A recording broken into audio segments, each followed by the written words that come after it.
Subject का आपके यहाँ पे कवर होगा। और उसी के साथ साथ लाइव क्लास हमने 500 क्वेश्चंस की बेटा स्टार्ट की है, 500 एमसीक्यू क्वेश्चंस। और बेसिकली ये वही एमसीक्यू क्वेश्चंस है जो बार बार रिपीटेटिव मोड के अंदर बेटा पूछे जाते हैं। कई बच्चों की क्वेरीज होती है सर हमें एमसीक्यू दिए जाएं और स्टैंडर्ड एमसीक्यू। तो बेटा ये जो एमसीक्यू हैं प्रीवियस ईयर्स के क्वेश्चंस को इंक्लूड करते हुए हैं और कुछ क्वेश्चंस हमारी क्यूसी टीम ने बनाए हैं जो कि डेफिनेटली आपको सक्सेस गेन करवाएगी। और हर क्वेश्चंस पर बेटा सबसे पहला कंसर्न ये है कि उसके अंदर जो कंसेप्ट है उस कंसेप्ट को आपको पढ़ना है। ऐसा नहीं कि क्वेश्चन है ये ऑप्शन है तो बाकी 3 ऑप्शन क्यों नहीं है, उस पर भी काम आपको करना है। तो बेसिकली अगर मैं आपसे बात करूं तो अनअकैडमी आपके साथ में बिल्कुल बंधा हुआ है नोट सेट एग्जाम को अच्छे से तैयारी करवाने के लिए। आप हमेशा अपनी कंसिस्टेंसी एंड रेगुलरिटी को मेंटेन करें, आपका सिलेक्शन डेफिनेटली होगा। तो इसी श्रृंखला के अंदर बेटा मैं स्टार्ट करूंगा बेसिकली फार्माकोलॉजी सब्जेक्ट को लेते हुए, जो कि काफ़ी ज़्यादा इम्पोर्टेंट है। माई सेल्फ जैसे आपको दिख ही रहा है, डॉक्टर अमित कुमार मेरा नाम है, ठीक है। एंड गेट AIR 298 मेरा सिलेक्शन हुआ था थ्रू द IIT रुड़की के द्वारा गेट में। एंड हम आगे डिस्कस करते हैं, धीरे धीरे मेरे बारे में भी आप लोगों को पता लगेगा। तो सबसे पहले टाइम नहीं खराब करते हुए पहले क्वेश्चंस की तरफ बढ़ते हैं। तो पहला क्वेश्चन है मेरे पास में, which of the following is the first process that must occur before a drug can become available for absorption from A tablet doses form. अपने को पता है डिफरेंट डोजेस फॉर्म होती है, चाहे हम यहाँ पर टेबलेट की बात कर लें, चाहे मैं यहाँ पर हम बात कर सकते हैं कैप्सूल की बात कर सकते हैं, चाहे मैं यहाँ पर बात कर सकता हूँ बेटा इंजेक्टेबल्स की बात कर सकता हूँ। तो यहाँ पर पर्टिकुलर पूछा गया है टेबलेट डोजेस फॉर्म का सबसे पहला स्टेप्स क्या होता है एब्जॉर्प्शंस के लिए, एब्जॉर्प्शंस करवाने के लिए। तो यार देखो टेबलेट तो हमारे पास में ना सॉलिड डोजेस फॉर्म है, और दूसरी बात नॉर्मली हम इसको ओरल रूट से लेते हैं। सम टाइम हम ऐसा नहीं है कि विजाइनल रूट से नहीं ले सकते, विजाइनल रूट से भी ले सकते हैं, लेकिन एब्जॉर्प्शंस की बात कर रहे हैं तो हमने इसका कॉमन जो पैसेज लिया ओरल रूट लिया। तो टेबलेट सबसे पहले तो पहला स्टेप क्या होगा बेटा, डिसइंटीग्रेशन होगा, टेबलेट ब्रेक डाउन होगी।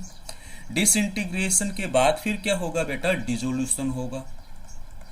और डिसोल्यूशन के बाद फिर हमारा कौन सा स्टेप होता है, एब्जॉर्प्शन स्टेप होता है। कौन सा स्टेप होता है, एब्जॉर्प्शन। तो इसकी बात कर रहे हैं कि ये एब्जॉर्प्शन होगा कहां से।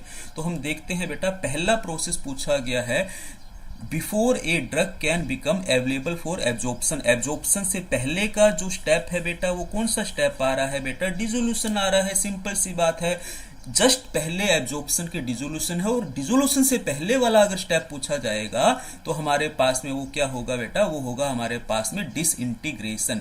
क्लियर है आपको। तो अपने को यहाँ पे देख लेना है हमारा पहला स्टेप क्या है, डिसोल्यूशन। तो यहाँ पे देखेंगे dissolution of the drug in the GI fluid. अब डिसोल्यूशन कहाँ होगा, गैस्ट्रो इंटेस्टाइनल फ्लूइड के अंदर ही होगा ना। अब हो सकता है अगर ये हमारे पास में कोटेड टेबलेट है पर्टिकुलर, ठीक है, जो एसिडिक pH में डिजोल्व ना हो, तो इसका डिसोल्यूशन कहाँ होगा बेटा, इंटेस्टाइन में होगा।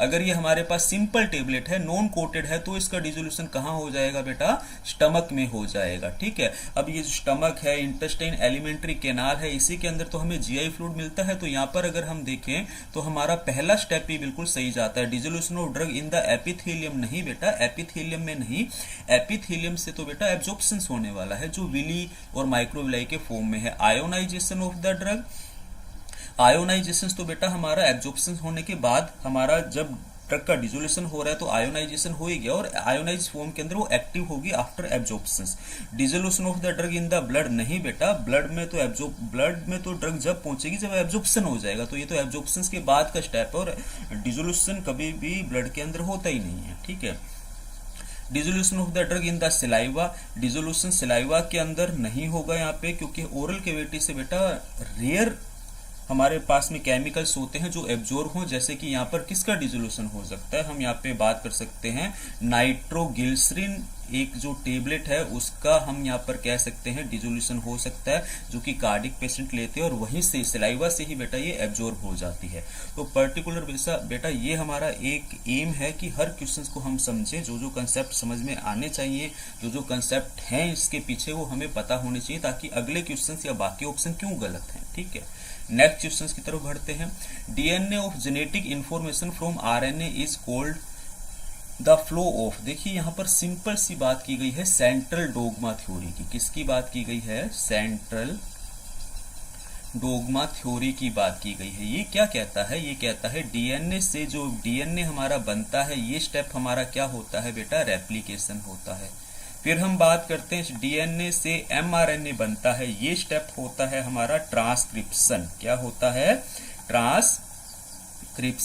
और एमआरएनए से फिर हमारे क्या बनते हैं बेटा? प्रोटीन बनते हैं। इस एमआरएनए के अंदर ही जो हमारे न्यूक्लियोटाइड है, एडेनिन है हमारे पास में यहाँ पे नाइट्रोजन बेस के रूप में, फिर हम यहाँ पे कहते हैं यूरेसिल है, साइटोसिन है और हमारे पास में गुएनिन है। यही 4 टाइप के हमारे पास, ये जो 4 टाइप के हमारे पास जो न्यूक्लियोटाइड्स होते हैं बेटा, यही तो हमारे पास में क्या बनाते हैं? आगे चल के जेनेटिक कोड बनाते हैं। आप लोगों ने पढ़ा है 64। जेनेटिक कोड का मतलब सिंपल शब्दों में कोडोन भी कहते हैं। 64 कोडोन होते हैं, जिसमें से 61 हमारे क्या हैं? फंक्शनल हैं, जो इन्वॉल्व होंगे बेटा प्रोटीन सिंथेसिस में। और ये स्टेप हमारा कहलाता है बेटा ट्रांसलेशन। क्या कहलाता है? ट्रांसलेशन। ये जो प्रोटीन है आगे चल के एंजाइम की तरह काम करता है। तो बेसिकली हम यहाँ पर पूछ रहे हैं DNA of genetic information from RNA. तो डीएनए का जेनेटिक इंफॉर्मेशन आरएनए के पास में किस फॉर्म में जा रहा है बेटा? ट्रांसक्रिप्शन फॉर्म के अंदर जा रहा है। तो यहाँ पर हमारा कौन सा ऑप्शन सही है बेटा? फर्स्ट ऑप्शन यहाँ पे बिल्कुल हमारा सही आता है। दैट इज द क्या है बेटा? वो ट्रांसक्रिप्शन है। क्लियर है? तो अगर हमसे पूछ लिया जाता है एमआरएनए से प्रोटीन की बात कर लेते, तो हम यहाँ पर कह देते हमारा कौन सा ऑप्शन सही हो जाता? हम कह देते ट्रांसलेशन हो जाता। ठीक है। जेनेटिक कोड हमने बात कर ली बेटा, 64 टाइप्स के होते हैं। 61 हमारे पास में कैसे होते हैं बेटा? फंक्शनल होते हैं, जो प्रोटीन सिंथेसिस के अंदर इन्वॉल्व हैं। नेक्स्ट क्वेश्चन की तरफ बढ़ते हैं। Why dopamine cannot be administered for the disease Parkinsonism? अब डोपामाइन बेटा क्यों नहीं एडमिनिस्टर्ड कर सकते? क्योंकि सिंपल सा एक कंसेप्ट है कि वो ब्लड ब्रेन बैरियर को, हम यहाँ पर बात करें ब्लड ब्रेन बैरियर को क्रॉस नहीं कर सकता, कांट क्रॉस, इसीलिए हम इसको यूज नहीं कर सकते पार्किंसोनिज्म डिजीज के अंदर। सिंपल सा कंसेप्ट है और ये बहुत बार क्वेश्चन पूछा गया है। It is not a medicine बेटा, मेडिसिन तो है और साथ साथ बेटा ये नेचुरली भी प्रेजेंट रहता है एज ए न्यूरोट्रांसमीटर। ये कहाँ पर प्रेजेंट रहता है? न्यूरोट्रांसमीटर की फॉर्म के अंदर बेटा हमारे ब्रेन के अंदर प्रेजेंट रहता है। आपने नाम सुना होगा एसिटाइल कोलिन, और दूसरी तरफ हम नाम सुनते हैं बेटा डोपामाइन। ये हमारे ब्रेन में मिलने वाले क्या है बेटा? न्यूरोट्रांसमीटर है। नेचुरली भी मिलते हैं और एज ए मेडिसिन भी बेटा इंपॉर्टेंस रखता है। ये ब्लड ब्रेन बैरियर को पास नहीं कर सकता, इस कारण से हम इसको यूज नहीं करते हैं। आई थिंक बेटा आपको आइडिया लग गया होगा हम किस लेवल पर, किस कंसेप्ट वे के अंदर हम पढ़ने वाले हैं। तो बेटा बिल्कुल आपको इसी तरह से अपनी प्रिपरेशंस को मेंटेन करना है। हर क्वेश्चंस के पीछे क्या लॉजिक है, क्या कंसेप्ट है, वो हमें सीखना है। अब हम बात करते हैं which drug can easily pass the placenta barrier. अब प्लेसेंटल बैरियर से, अब देखिए जो देखो प्लेसेंटा हमारे पास में, सबसे पहले अगर हम बात करें, ये हमारे पास में टेम्परेरी एंडोक्राइन ग्लैंड है। कैसी ग्लैंड है बेटा? टेम्परेरी एंडोक्राइन ग्लैंड है। प्रेगनेंसी के टाइम बनती है और इसकी जो मेम्ब्रेन है वो कैसी है बेटा? लिपोफिलिक है। तो यहाँ से एक बात तो अपने को समझ में आ रही है कि यहाँ से जो ड्रग हमारी पास आउट होने वाली है, यहाँ से जो ड्रग हमारी पास आउट होने वाली है, वो ड्रग एक्चुअलिटी में हमारे पास में कैसी होनी चाहिए? लिपोफिलिक होनी चाहिए। कैसी होनी चाहिए? वो ड्रग हमारी लिपोफिलिक होनी चाहिए। कैसी होनी चाहिए? लिपोफिलिक, यानी कि लिपिड के अंदर सोल्यूबिलिटी होनी चाहिए। तो एक कंसेप्ट तो अपने को समझ में आ गया कि लिपिड के अंदर क्या होनी चाहिए बेटा? सोल्यूबिलिटी। तो हमारे पास में अगर हम बात करें लिपिड के अंदर हमें क्या देखने को मिलनी चाहिए? सोल्यूबिलिटी, पहली बात। अब हम बात करें ड्रग का मोलिकुलर वेट ज्यादा होना चाहिए या कम होना चाहिए? अरे यार डिफ्यूजन से पास आउट होगी तो जितना मोलिकुलर वेट बेटा कम होगा उतना ही तो ज्यादा हमारा क्या होगा बेटा? डिफ्यूजन होगा। तो बेटा ये कुछ कंसेप्ट होते हैं, कुछ क्वेश्चन जो होते हैं ना बेटा, वो केवल और केवल हम कॉमन सेंस के बेस पर क्या कर सकते हैं सोल्व। ठीक है। इसके लिए कहीं ना कहीं बिल्कुल कंसेप्ट तो यूज होते ही है, लेकिन जो हमारी बेसिक नॉलेज है उसके बेस पर भी हम इन क्वेश्चंस को सोल्व कर सकते हैं। जैसे कि प्लेसेंटा की मैंने आपसे बात कर ली, तो प्लेसेंटा हमें कैसा दिखता है? हमने बताया कि टेम्परेरी एंडोक्राइन ग्लैंड है। टेम्परेरी एंडोक्राइन ग्लैंड्स के अंदर हम यहाँ पर बात कर रहे हैं आपसे प्रेगनेंसी के अंदर बनता है, और इसकी जो वॉल है वो हमारे पास में कैसी होती है? वो वॉल हमारे पास में होती है particular that is the lipophilic nature की, और हमारे पास में जो ड्रग है प्लेसेंटा को पास करने के लिए वो भी कैसी होनी चाहिए, लिपोफिलिक नेचर की होनी चाहिए। सिंपल सा कंसेप्ट हमें यहाँ पर देखने को मिलता है। और डिफ्यूजन उसी ड्रग का ज्यादा होगा जिसका मोलिकुलर वेट कैसा होता है, जिसका मोलिकुलर वेट बेटा कम होना चाहिए। तो एक एक करके अब हम हमारे क्वेश्चंस पर पहुंचते हैं। तो ड्रग जो हमारे पास में है molecular weight less then 10,000 Dalton. देखो लेस देन मोलिकुलर वेट की तो बात कर दी, लेकिन लिपिड सोल्युबिलिटी की बात नहीं की इन्होंने। तो अपने को ये ध्यान में रखना है, मॉडरेट ये ऑप्शन हो नहीं सकता, या हम बात कर सकते हैं कि इनकम्प्लीट है। बाकी अदर ऑप्शंस को देखते हैं, हालांकि ये ऑप्शन है सही, लेकिन क्या इससे भी बेटर मिल सकता है क्या, ऐसा भी अपने को देखने को मिलेगा। Moderate to high lipid solubility, yes बेटा ये भी ऑप्शन है, लेकिन ये भी कैसा है बेटा, इनकम्प्लीट ऑप्शन हमें देखने को मिल रहा है तो right. Drugs having a molecular weight less than 1000 Dalton and moderate to high lipid solubility, analgesics and antibiotics example दे दिए। तो बेटा ये जो ऑप्शन लिया ना, इसमें इन्होंने पहले, दूसरे और चौथे ऑप्शंस को भी क्या कर दिया बेटा, इंक्लूड कर दिया। अब यहाँ पर सभी ऑप्शन सही हैं, कई बार ऐसे क्वेश्चंस आते हैं, तो यहाँ पर आपको ऐसे ऑप्शन के साथ में जाना पड़ेगा जो मोर करेक्ट है। तो यहाँ पर मोर करेक्ट ऑप्शन कौन सा जा रहा है, ऑप्शन सी जा रहा है। तो इस तरह से कंसेप्चुअल वे के अंदर आपको पढ़ना है। कई बार हमें काफी ऑप्शंस सही दिखेंगे, दो या दो से ज्यादा भी, तो उस कंडीशंस के अंदर हम मोर करेक्ट ऑप्शंस के साथ में जाते हैं। ये कंसेप्ट भी हमें सीखना चाहिए। नेक्स्ट हम बात करते हैं, which route of administration would provide the most rapid onset of pharmacological response. बेटा सबसे पहली बात तो मॉर्फिन की यहाँ पर बात कर रहे हैं। मॉर्फिन हमारे पास में क्या है बेटा, पावरफुल हमारे पास में पेन किलर है। क्या है बेटा, पावरफुल हमारे पास में पेन किलर है। आप देखते हैं सोल्जर जो होते हैं वॉर में जो हैं, वो अपने पास में हमेशा मॉर्फिन का इंजेक्शंस रखते हैं, और इंजेक्शंस जब भी उनको गोली लगती है तो ये इंजेक्शन वो आईवी रूट से इंसर्ट करते हैं ताकि तुरंत पेन से रिलीफ मिल सके। अब हमें ये भी चीज पता है, फार्माकोलॉजिकल रिस्पॉन्स, यानी कि अगर हम सीधे शब्दों में बात करें कि हमारा देखो फार्माकोलॉजी है क्या, एक सिंपल टर्म के अंदर हम आप लोगों ने पढ़ा भी होगा, पहला वर्ड्स यही पढ़ते हैं, फार्माकोलॉजी वास्तव में है क्या। What drug does the body, दो शब्दों के अंदर पूरी फार्माकोलॉजी है। What drug does the body and what body does the drug। Body drug के साथ में क्या करती है और ड्रग बॉडी के साथ में क्या करती है, बस यही फार्माकोलॉजी है। और बॉडी के साथ में ड्रग जो कर रही है, what drug does the body, यही हमारा क्या है, फार्माकोलॉजिकल रिस्पॉन्स है। क्या है बेटा, फार्माकोलॉजिकल रिस्पॉन्स होता है बेटा, यानी कि फार्माकाइनेटिक है, ड्रग का एब्जॉर्प्शन, डिस्ट्रीब्यूशंस, उसका फार्माकोलॉजिकल एक्शंस, ये सारा का सारा बेटा ड्रग्स देखती है। ठीक है, अब हम बात कर रहे हैं हमें क्या चाहिए, ऑनसेट एक्शन तुरंत चाहिए। ऑनसेट एक्शन तुरंत चाहिए, इट मीन्स हमारी जो ड्रग है कहाँ जानी चाहिए, ब्लड स्ट्रीम में जानी चाहिए।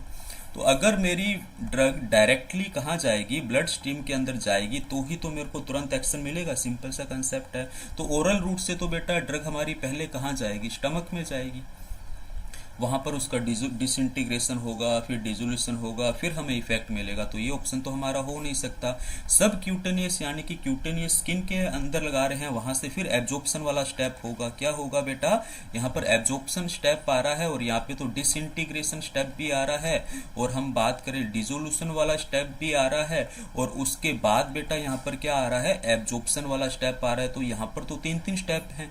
ठीक है, और यहाँ पे एब्जॉर्प्शन वाला आ रहा है। यहाँ पर डायरेक्टली क्या हो रहा है बेटा, डायरेक्टली हम यहाँ पर कह रहे हैं एंटर हो रही है इनटू ब्लड स्ट्रीम में, यानी कि डायरेक्टली हमारे ब्लड में जा रही है। ना तो डिसोल्यूशन की जरूरत है, ना डिसइंटीग्रेशन की, ना एब्जॉर्प्शन की। तो ऑनसेट ऑफ एक्शन कहाँ आने वाला है, इंट्रावेनस में आने वाला है। रेक्टल के अंदर डालेंगे तो भी यहाँ पे क्या होगा बेटा, पहले तो हमारी ड्रग मेल्ट होगी जिसको हम डिसइंटीग्रेशन कहेंगे, फिर उसका डिसोल्यूशन होगा, फिर उसका क्या होगा बेटा, एब्जॉर्प्शन होगा। तो यहाँ पे भी तीनों स्टेप है। इंट्रामस्कुलर के अंदर भी बेटा यहाँ पर क्या होगा बेटा, मसल से क्या होगा बेटा, एब्जॉर्प्शन होगा। ये बात ठीक है कि डिसइंटीग्रेशन डिसोल्यूशन यहाँ पे मिसिंग है, लेकिन एब्जॉर्प्शन तो है ना, लेकिन इंट्रावेनस में डायरेक्टली जा रही है। तो ऑप्शन सी यहाँ पर बिल्कुल राइट आंसर जाता है।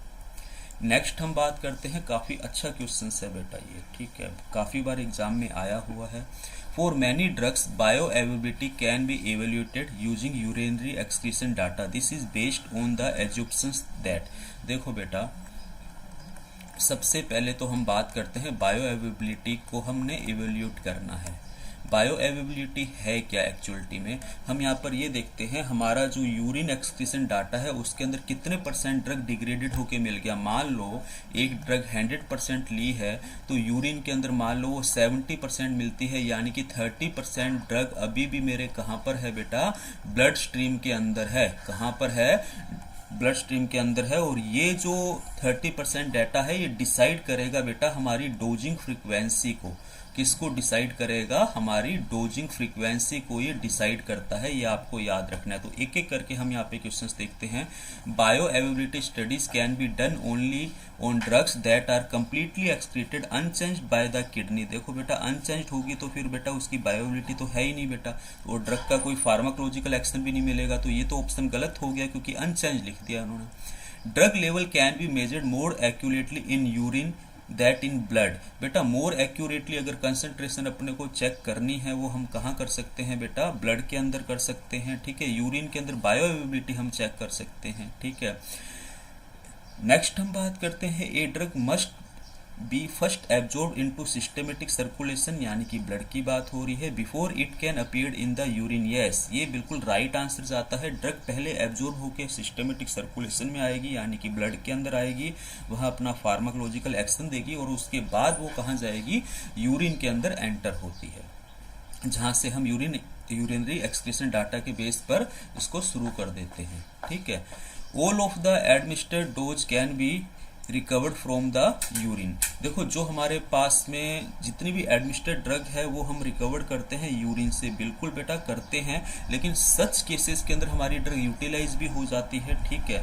Only drug metabolites are excreted in the urine. बेटा ओनली ड्रग मेटाबोलाइट यूरिन के द्वारा ही नहीं, कई ड्रग्स बेटा हमारे स्वेट की फॉर्म के अंदर भी, स्वेट के कंपोजिशंस के फॉर्म के अंदर भी, आयनिक फॉर्म के अंदर भी हमारी बाहर आती है। तो बाकी सब ऑप्शन यहाँ पे गलत जाते हैं, ऑप्शन सी यहाँ पर बिल्कुल राइट आंसर जाता है।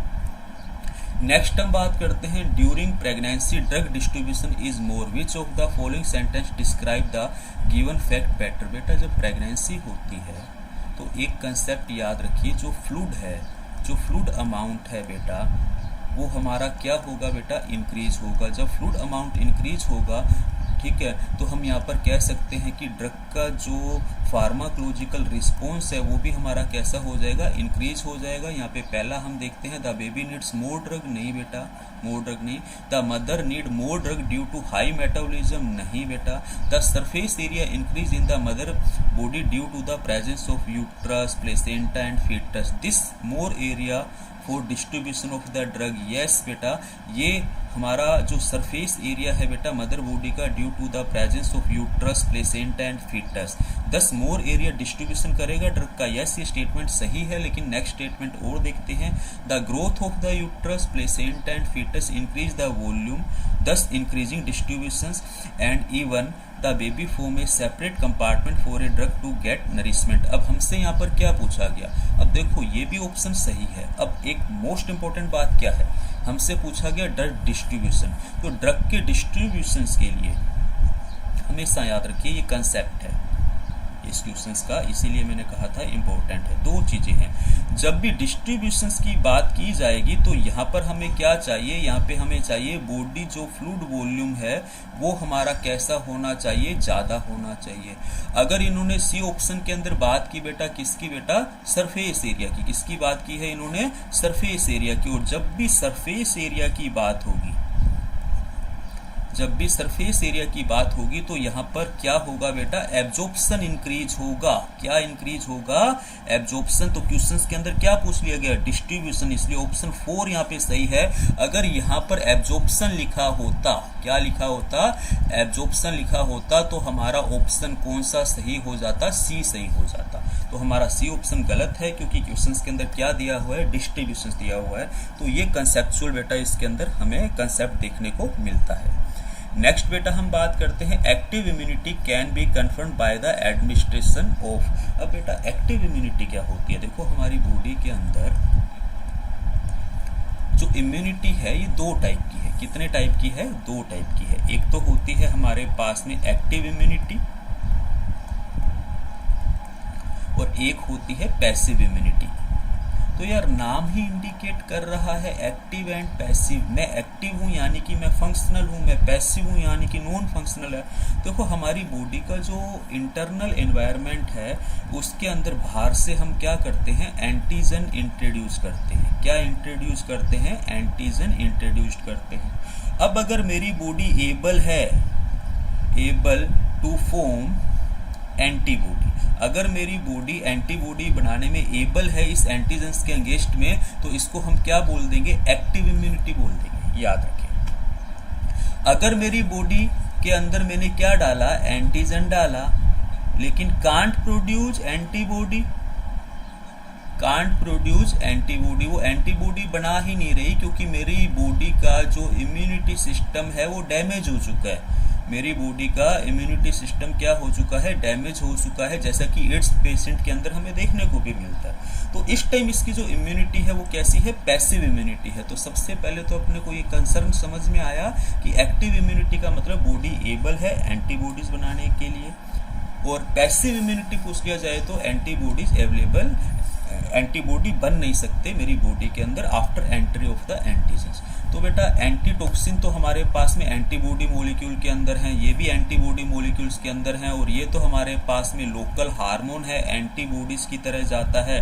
और ये वैक्सीन बिल्कुल हमारा किसका एग्जाम्पल है बेटा? एक्टिव इम्यूनिटी का एक एग्जाम्पल। बेटा याद रखना, ये जितने भी वैक्सीन होते हैं ना, वैक्सीन का मतलब हम हमारी बॉडी में क्या इंट्रोड्यूस कर रहे हैं बेटा? एंटीजन इंट्रोड्यूस कर रहे हैं।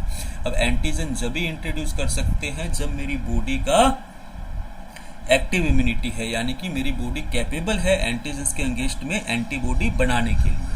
अब मैं क्या पैसिव इम्यूनिटी वाले पर्सन्स को वैक्सीन दे सकता हूँ? नहीं, वो तो बीमार हो जाएगा। उसके लिए मेरे को क्या देना पड़ेगा? उसके लिए हम इम्यूनाइजेशन करते हैं। क्या करते हैं? इम्यूनाइजेशन। इम्यूनाइजेशन के अंदर बेटा हम डायरेक्टली क्या करते हैं?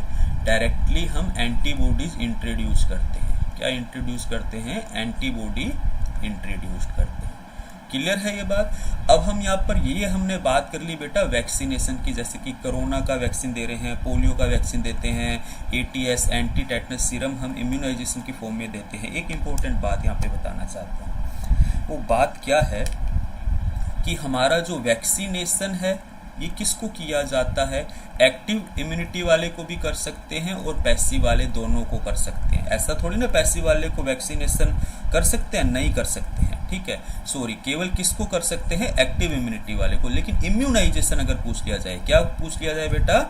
इम्यूनाइजेशन अगर पूछ लिया जाए तो ये हम एक्टिव वाले को भी कर सकते हैं। एक्टिव वाले को ये थोड़ी ना है कि हम उसमें एंटीबॉडी नहीं डाल सकते, बिल्कुल डाल सकते हैं, और पैसिव वाले को भी कर सकते हैं। तो immunization active and passive immunity दोनों को कर सकते हैं, वैक्सीनेशन केवल एक्टिव इम्यूनिटी वालों को करते हैं। ये कंसेप्ट याद रखना। इस क्वेश्चन के अंदर हमारा ऑप्शन डी बिल्कुल यहाँ पर राइट जाता है। The correct method of parental administration of potassium chloride. देखिए बेटा, जब भी पोटेशियम क्लोराइड का इन्फ्यूजन करना है, ये एक बार नोट सेट में क्वेश्चंस आ चुका। बच्चों क्या तुमको पता है आज भी हमारे नोट सेट का एग्जाम है जिसका डिस्कशन हम इवनिंग में करने वाले हैं। तो KCl का इन्फ्यूजन हम करेंगे बिल्कुल IV रूट से करते हैं। किससे करते हैं? IV रूट से करते हैं, लेकिन स्लो इंट्रावेनस हम यहाँ पर बात करते हैं। स्लो इंट्रावेनस हमारा क्या होता है? यहाँ पर एडमिनिस्ट्रेशन होता है। ये कंसेप्ट अपने को याद रखना है। स्लो एडमिनिस्ट्रेशन करेंगे हम यहाँ पे, फर्स्ट इंट्रावेनस इंजेक्शंस नहीं लगाएंगे। इंट्रामस्कुलर तो वैसे ही नहीं लगता है कभी भी। स्लो, अब देखो यहाँ पे स्लो नहीं लिखा हुआ तो यहाँ पे स्लो, फास्ट का मतलब तो जल्दी करना है। अब यहाँ पर कॉमन सेंस अपने को याद रखना पड़ेगा। इंट्रावेनस इन्फ्यूजन जो हम नॉर्मली करते हैं और यही हमारा स्लो के अंदर होगा। इंट्रा पेरिटोनियल तो रूट ही नहीं है इसका, इंट्रा आर्टियल इंजेक्शंस भी रूट नहीं है, तो राइट ऑप्शन क्या है? इंट्रावेनस। अब यहाँ पे स्लो नहीं लिखा हुआ लेकिन फास्ट लिख दिया, तो इट मीन सिंपल जो इंट्रावेनस है वो स्लो है as compare to the fast, तो ऑप्शन सी बिल्कुल राइट आंसर जाता है। Early symptom of aspirin poisoning. बेटा नॉन स्टेरॉइडल हमारे पास में क्या है बेटा? एसिड है, एस्प्रिन, आप लोगों को पता है। और हम बात करें, ये तो मोस्ट फ्रीक्वेंट क्वेश्चंस है। क्या है बेटा? नोट सेट का मोस्ट फ्रीक्वेंट क्वेश्चंस है जो बार बार पूछा जाता है, और इसका लेथार्जी तो कभी होगी नहीं, डेथ तो कभी होती ही नहीं है बेटा, स्किन रेसेस भी नहीं देखने को मिलते, ये तो हमें पेंसिलिन जैसी अगर हमारी ड्रग है तो वहाँ देखने को मिलते हैं। एलर्जिक रिएक्शंस के अंदर थ्रोम्बिंग हेडेक भी नहीं होता, फ्लूइड रिटेंशन यानी कि एडिमा की बात कर रहे हैं तो एडिमा भी हमें नहीं देखने को मिलता। हमें इसका मोस्ट कॉमन जो साइड इफेक्ट देखने को मिलता है ringing in the year and blood vision, ये हमें देखने को मिलता है अर्ली सिम्टम्स के रूप में, और ये most common most important question है, फ्रिक्वेंटली पूछा जाता है एग्जाम। नेक्स्ट हम बात करते हैं is the amount of glucose in the blood control. यार ग्लूकोज बहुत सिंपल क्वेश्चन आ गया यार, है ना कहीं ये नोट सेट में आया हुआ है इसलिए आपके सामने क्वेश्चन आया। ग्लूकोज का जो नॉर्मल लेवल है 80 से 120 मिलीग्राम पर डेसीलीटर है। अब अगर इसका लेवल बेटा 140 मिलीग्राम पर डेसीलीटर से ज़्यादा हो जाए तो उसे आप क्या कह देते हैं, डायबिटीज मेलाइटस। अगर तुमको पता है, सभी को ही पता है आई थिंक, जब भी तो आप नोट सेट की तैयारी कर रहे हैं, इंसुलिन की कमी से होता है। तो ग्लूकोज का लेवल कौन कंट्रोल कर रहा है, यहाँ पर ग्लूकोज का लेवल कौन कंट्रोल करता है बेटा, इंसुलिन। क्या ग्लूकागोन नहीं करता। अब बच्चों को यहाँ पर चैलेंज देते हैं कई बच्चे की ग्लूकागोन भी तो करता है कंट्रोल। अगर कम हो गया इंसुलिन, ग्लूकागोन क्या करेगा, अगर मेरे ब्लड के अंदर ग्लूकोज की कंसंट्रेशन कम हो गई तो ये तो बढ़ा देगा, और यदि मेरे ब्लड के अंदर ग्लूकोज की कंसंट्रेशन ज़्यादा हो गई तो ये क्या कर देगा, कम कर देगा। तो कंट्रोल तो दोनों कर रहे हैं यार। कम कब होगी, जब मैं फास्टिंग कंडीशंस पे जाऊंगा, और ज़्यादा कब होगी, जब मैंने फूड इनटेक किया है। तो क्या ग्लूकागोन नहीं हो सकता क्या, तो वाई इंसुलिन पे जाना है। तो बेटा हमेशा याद रखें जब भी इस तरह के क्वेश्चन आए ज़्यादा दिमाग नहीं लगाना। कंट्रोल का मतलब सिंपल होता है, जब कोई चीज़ ज़्यादा है तो उसको क्या कर देना, कम कर देना। यहाँ पर बेटा ये क्वेश्चन ईजी जरूर दिख रहा है, लेकिन कई बच्चे चैलेंज कर देते हैं ग्लूकागोन भी कंट्रोल करता है। बेटा ग्लूकागोन नॉर्मली तो कंट्रोल नहीं कर रहा ना, नॉर्मली हम फास्टिंग पे थोड़ी ना है, हमेशा हम खाना खा रहे हैं, हमारा ग्लूकोज लेवल बढ़ रहा है। उस टाइम इसको कंट्रोल कौन करता है, उस टाइम इसको कंट्रोल करता है इंसुलिन। इंसुलिन के लिए ये भी पता होना चाहिए, ये हमारे पास में प्रोटीनियस क्या है बेटा, हार्मोन है।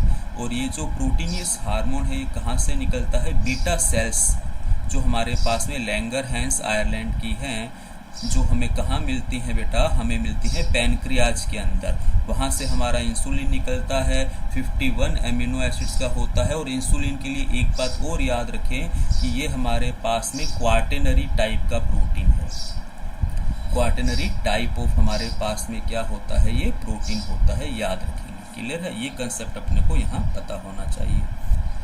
नेक्स्ट हम बात करते हैं which of the following drug can not pass through plasma membrane barrier. अब अपने को पता लग गया बच्चों, फिर हमें पहला कंसेप्ट कॉमन सेंस के बेस पर है, ये जो हमारे पास में प्लाज्मा मेम्ब्रेन है इसकी नेचर हमारे पास में होती है बच्चों कैसी, लिपोफिलिक नेचर होती है। यानी कि हमारी जो ड्रग होगी वो कैसी होनी चाहिए, लिपोफिलिक नेचर की होगी तो मोर इजली पास आउट होगी। फिर हमारा जो ड्रग एंटिटी है यानी कि जो हमारे ड्रग मॉलिक्यूल है उसका जो मॉलिक्यूलर वेट है वो कैसा होना चाहिए, जितना ज़्यादा उसका जितना कम होगा उतना ही तो क्या होगा बेटा, मोर डिफ्यूजन होगा। मोर डिफ्यूजन होगा यानी कि वो पास आउट करेगी ब्रेन मेम्ब्रेन को। यानी कि जो हमारे ब्रेन मेम्ब्रेन की भी बात कर सकते हैं, प्लाज्मा मेम्ब्रेन की भी बात कर सकते हैं। एक क्वेश्चन ऐसा आया भी था, प्लेसेंटा मेम्ब्रेन को कौन पास आउट कर सकता है। तो बेटा drug size less than 50 Dalton, very slow हो गया, बहुत कम हो गया, तो ये तो हो ही नहीं सकता है। ठीक है, पास क्या इसका तो डायरेक्टली क्या हो जाएगा बेटा, इसका तो डायरेक्टली हमारा क्या हो जाएगा बेटा, एब्जॉर्प्शन हो जाएगा। Lipophilic drug 50 to 600 Dalton. ठीक है, इसकी हम बात कर सकते हैं, मोस्ट इंपॉर्टेंट है, लिपोफिलिक तो है ही यहाँ पर, और डाल्टन यहाँ पर अपने को एक रेंज दे दी तो ये बिल्कुल राइट आंसर जाता है। पोलर ड्रग, पोलर का मतलब तो यार क्या हो गया, वाटर सोल्यूबल, ये तो कैसे पास आउट होगी, तो ये तो वैसे ही नहीं हो सकती है। ड्रग साइज मोर देन 600, इसकी डिफ्यूजिबिलिटी या इसका हम जो पास आउट मैकेनिज्म है स्लो रेट होगा, क्योंकि इसका मोलिकुलर वेट, ऐसा नहीं है कि ये पास आउट नहीं होगी, पहली बात ऐसा नहीं कह सकते कि पास आउट नहीं होगी, पास आउट होगी, लेकिन रेट कैसा होगा बेटा, स्लो होगा। ठीक है, वेरी स्लो होगा, जिसको हम कह देते हैं लगभग नहीं के बराबर। तो इनके अंदर अगर हम देखें हमारा ऑप्शन बी बिल्कुल राइट आंसर जाता है। नेक्स्ट हम बात करते हैं कैटेकोलामाइन एक्ट बाय। अब यार ये कैटेकोलामाइन है क्या बेटा, आपने नाम सुना होगा एड्रिनल ग्लैंड का। अब एड्रिनल ग्लैंड के बेटा एक तो होता है हमारे पास में कोर्टेक्स पार्ट और एक होता है हमारे पास मेडुला पार्ट्स। इस मेडुला पार्ट से दो हार्मोन निकलते हैं बेटा, एक होता है एड्रिनलिन और एक होता है नोर एड्रिनलिन। अच्छा एक बात और सीखें, इसका एक और नाम है बेटा, इसका एक और नाम होता है एपिनेफ्रिन। एपिनेफ्रिन भी यही है। और नोर एड्रिनलिन को हम क्या देते हैं, नोर एपिनेफ्रिन। क्या क्या देते हैं, नोर एपिनेफ्रिन बोल दो या फिर नोर एड्रिनलिन बोल दो, एक ही बात है, ठीक है। अब ये दोनों हार्मोन की सबसे खास बात कि ये हार्ट रेट को क्या करते हैं, इंक्रीज करते हैं। ये जो हमारा हार्ट रेट है, ठीक है, यहाँ पर राइट आर्टियम के अंदर आपको पता है बेटा, यहाँ पर होती है हमारे पास में एसए नोड। क्या होती है, एसए नोड होती है बच्चों।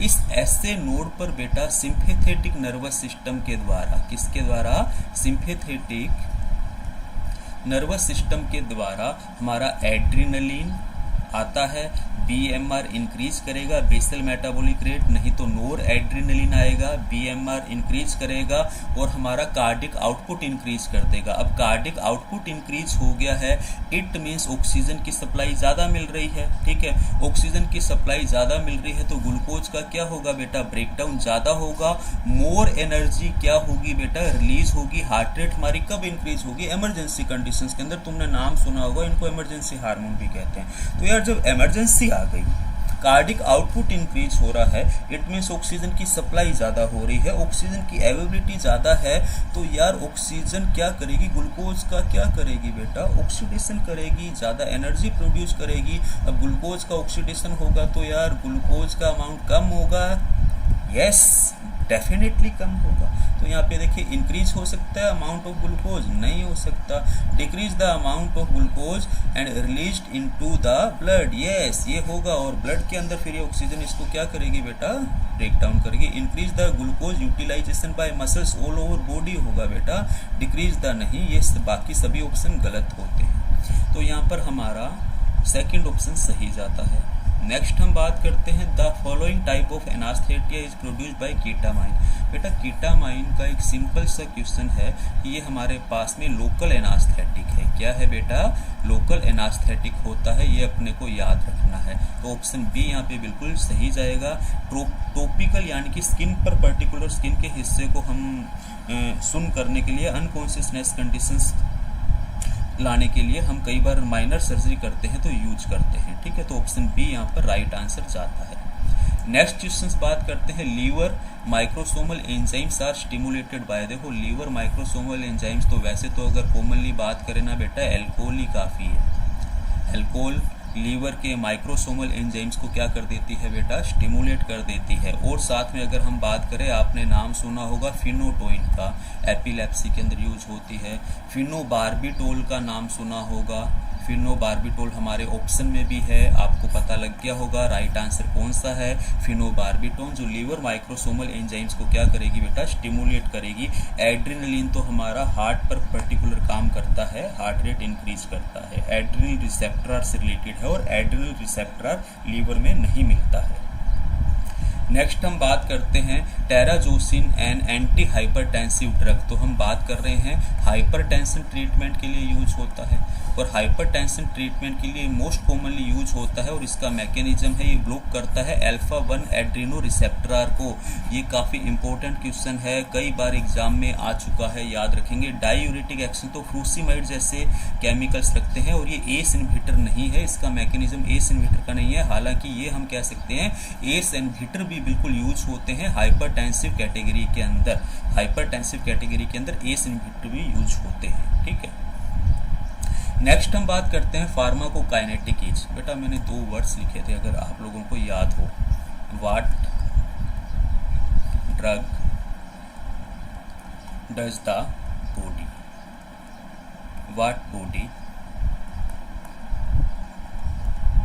Does the drug. और दो वर्ड्स होते हैं, एक तो है फार्माकोकाइनेटिक और एक है बेटा फार्माकोडायनेमिक। तो बेटा हम यहाँ पर बात करते हैं काइनेटिक के अंदर हमारा क्या आता है, ADMD। ये 4 वर्ड्स याद रखने, एक ट्रिक है। AD का मतलब तो बेटा हम यहाँ पर क्या कर सकते हैं, administration, distribution, metabolism and excretion.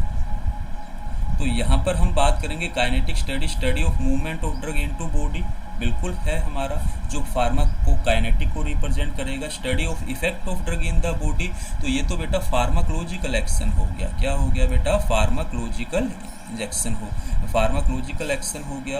और ये हमारे पास में होती है बेटा टॉक्सिसिटी स्टडीज। क्या होती है, टॉक्सिसिटी स्टडीज होती है। स्टडी ऑफ पॉइजनस, ये भी हमारा टॉक्सिसिटी स्टडीज के अंडर में आता है। तो ऑप्शन ए हमारा यहाँ पर क्या जाता है, बिल्कुल राइट आंसर जाता है। ये कंसेप्ट आप याद रखें। ओके, नेक्स्ट हम बात करते हैं which route to administration prefer for sensitivity testing of drug.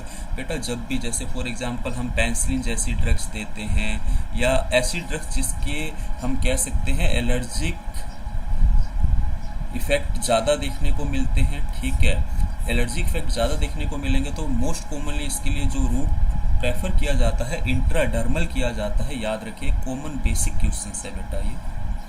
Next हम बात करते हैं which method of drug transport across the membrane is affected by metabolic poison. Metabolic poison को हमें डाइल्यूट करना है, मान लिया हमारा which method of drug transport across the membrane is affected by metabolic poison. Questions क्या कह रहा है, वो ड्रग का ट्रांसपोर्ट मेम्ब्रेन के द्वारा अफेक्टेड होगा। हमारी जो ड्रग है वो पर्टिकुलर अगर मेटाबॉलिक पॉइजन कोज कर रही है, मान लो कोई ड्रग है, ये एब्जॉर्ब हुई और एब्जॉर्ब होकर ये क्या कर रही है, मेटाबॉलिक पॉइजन कोज कर रही है, एक साइड इफेक्ट दे रही है। क्या दे रही है बेटा, एक साइड इफेक्ट। तो किस ड्रग पैसेज से, किस मैकेनिज्म से ये एब्जॉर्ब हो रही है, सबसे पहली बात तो ये पैसिव ट्रांसपोर्ट से क्या होगी, एब्जॉर्ब होगी। तो यहाँ पर कौन सा हमारा राइट आंसर आएगा, पैसिव। लेकिन अगर इसको अपने को न्यूट्रलाइज करना है और बाहर से हम जब इसका एंटीडोट देंगे तो वो कैसा होगा बेटा, एक्टिव ट्रांसपोर्ट होगा। कैसा होगा, एक्टिव ट्रांसपोर्ट होगा, याद रखेंगे। यानी कि एंटीडोट पॉइजन का ट्रीटमेंट हम एक्टिव ट्रांसपोर्ट मैकेनिज्म करेगा, जो भी ड्रग हम इंट्रोड्यूस करेंगे, लेकिन पॉइजन इफेक्ट किसके कारण आएगा बेटा, पैसिव ट्रांसपोर्ट के कारण आएगा। पिनोसाइटोसिस तो सिंपल शब्दों में क्या होता है, इनगल्फिंग ऑफ जो लिक्विड मटेरियल है उनका कहलाता है, ठीक है। फिल्ट्रेशन तो जस्ट जैसे कि किडनी हमारे ब्लड का फिल्टर आउट करते एक सिंपल स्टेप है। फिर हम बात करते हैं a patient being diagnosed for myasthenia gravis would be expected to improved neuromuscular function after being treated with. Most common है यहाँ पे नियोटिकमिन, हमारे पास में मोस्ट कॉमन ड्रग है जो बेसिकली यूज की जाती है कई बार, और बाकी ड्रग्स तो ऑप्शन में ही यूज नहीं होती, इनकी कैटेगरी में भी नहीं आती है मास्थीसिया ग्रेविस की। तो नियोटिकमिन हमारे पास में एक सिंपल सीधा ही आंसर हमें दिखता नजर आ रहा है, जो मास्थीसिया ग्रेविस के अंदर वाइडली यूज्ड होता है। नेक्स्ट हम बात करते हैं mostly anticholinergic drugs obtain from, जो जितने भी हमारे पास में एंटीकोलिनर्जिक ड्रग्स होती है लिलिसी फैमिली से बेटा ऑब्टेन होती है। हमारे प्लांट की फैमिली है, सोलेनेसी फैमिली नहीं है। फंजाई से तो बेसिकली मोस्ट ऑफ हम क्या कह सकते हैं, एंटीबायोटिक्स मिलते हैं। अच्छा एक बात और याद रखो बेटा, यहाँ पर बैक्टीरिया भी दिया हुआ है, बैक्टीरिया से भी मिलते हैं, लेकिन मोस्ट कॉमनली एंटीबायोटिक्स किससे मिलते हैं, फंजाई से मिलते हैं, याद रखना, ये भी एक इंपॉर्टेंट क्वेश्चन है, ठीक है। नेक्स्ट हम बात करते हैं antipsychotic drugs act by. Antipsychotic drugs क्या करती है, देखो हमारे ब्रेन के अंदर क्या है बेटा, डोपामाइन है। ये क्या करेगी, इनहिबिट करेगी अपटेक ऑफ, जितनी भी एक एंटीसाइकोटिक ड्रग का एक कॉमन हमारे पास में बेटा मैकेनिज्म है, ये इनहिबिट करती है डोपामाइन अपटेक को। डोपामाइन का जो अपटेक है उसको क्या करेगी बेटा, ये इनहिबिट करती है, याद रखेंगे आप, ठीक है। डोपामाइन अपटेक इनहिबिट होगा तो हमारे पास में ड्रग अपना एक्शन दे पाएगी। देखते हैं antagonizing the effect of dopamine in brain, नहीं बेटा, डोपामाइन के इफेक्ट को, डोपामाइन को तो रिलीज ही नहीं होने देगी ये। Facilitating the dopamine release in brain नहीं बेटा, जस्ट अपोजिट है, inhibit reuptake of dopamine from nerve endings. Yes बेटा, ये ऑप्शन बिल्कुल राइट आंसर जाता है। नर्व एंडिंग्स जिसको हम क्या कहते हैं, जो हमारे पास में नर्व सेल्स होती हैं, इनकी जो नर्व एंडिंग्स होती हैं हमारे पास में, यहाँ पर इनको हम कहते हैं सिनेप्टिक नोड, और इन सिनेप्टिक नोब के अंदर हमारा होता है बेटा सिनेप्टिक वेसिकल्स और इनमें एसिटाइल कोलिन भरा होता है और वहाँ पर हमारे डोपामाइन रिसेप्टर भी हैं जो आईपीएसपी डेवलप करते हैं इन्हिबिटरी पोस्ट सिनेप्टिक पोटेंशियल। ये क्या होता है बिल्कुल हम डिस्कशन करेंगे हमारे लेक्चर्स के अंदर, ठीक है। तो यहाँ पर डोपामाइन को बेटा ये क्या है बेटा अपटेक नहीं होने देती और नेक्स्ट न्यूरॉन्स के अंदर फिर बेटा डीपोलराइजेशन नहीं हो पाएगा। तो ऑप्शन सी बिल्कुल राइट आंसर है, बाकी सभी ऑप्शन हमारे गलत जाते हैं। नेक्स्ट बेटा हम बात करते हैं आज के लास्ट क्वेश्चंस की तरफ। देखिए आंसर भी साथ में ही आ गया है। The drug of choice for following insomnia, insomnia के ट्रीटमेंट में कौन कौन सी ड्रग्स हमारी बेटा यूज होती है। तो सबसे पहले तो हम नाइट्राजिपाम की बात कर लें। नाइट्राजिपाम बेटा नोक्टोर्नल अवेकिंग के अंदर यूज होता है, ठीक है। डायजिपाम की बात कर ले, मोस्ट कॉमन है हमारे पास में डायजिपाम, इंसोमेनिया विद एंजाइटी के अंदर यूज होगा। एल्प्राजोलम तो हमारे पास में बेटा सिंपल शब्दों के अंदर कहें नींद की गोली है, यानी कि जो हम नींद की गोली है या स्लीपिंग डिसऑर्डर है जिसको उसको एल्प्राजोलम हम देते ही हैं। तो ये एंजाइटी जब स्ट्रेस बहुत ज़्यादा होगा डिप्रेशन के साथ में तो हमारा सीएनएस डिप्रेस हो जाए और नींद आ जाए बस। और नेक्स्ट हम बात करें हुलाजिपाम की, तो ये क्रोनिक इंसोमेनिया को यूज होता है या स्वीयर इंसोमेनिया जिसको कह सकते हैं। ये क्वेश्चन आया हुआ है इसलिए हम इसको यहाँ पे लेके आए। तो बेटा आई थिंक आपको आज का सेशन काफ़ी अच्छा लगा होगा, हमने काफ़ी क्वेश्चंस किए। अब हम जल्दी ही बेटा अपना कोर्स नोट सेट का इंट्रोड्यूस कर रहे हैं जिसके अंदर हमारे पास में बहुत अच्छे लेवल की फैकल्टी है जो आपको, और हर फैकल्टी अपने अपने सब्जेक्ट के अंदर एक्सपर्ट है। जैसे कि मैं आपको फार्माकोलॉजी यहाँ पर कंप्लीट करवाऊंगा, फार्माकोलॉजी के आपको कंटेंट इनरिच्ड कंटेंट के आपको लेक्चर प्रोवाइड करवाऊंगा। उन्हीं नोट्स को आप अपनी नोटबुक के अंदर लिखेंगे, अपने कंसेप्ट क्लियर करेंगे।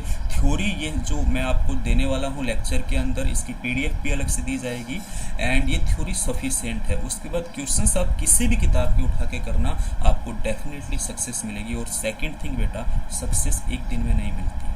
अनअकैडमी कहता है लेट्स क्रैक इट, बिल्कुल क्रैक इट, लेकिन क्या चाहिए अपने आप से प्रॉमिस कीजिए कि आप कंसिस्टेंसी एंड रेगुलरिटी रखेंगे। अगर कंसिस्टेंसी एंड रेगुलरिटी रखेंगे यानी कि हर दिन कम से कम 3 से 4 घंटे आप पर्टिकुलर नोट सेट को दोगे तो आपका सिलेक्शन होने से कोई नहीं रोक सकता। और जिस दिन आप अपना टाइम खराब कर रहे हो ना, समझ लेना कोई दूसरा बच्चा बैठ कर पढ़ रहा है और अपने चांसेस 1000 गुना ज़्यादा कर रहा है सिलेक्ट होने के। तो टाइम तो बिल्कुल नहीं खराब करना। तो जल्दी ही मिलते हैं आपसे बेटा नेक्स्ट सेशंस में। Thank you very much, bye bye.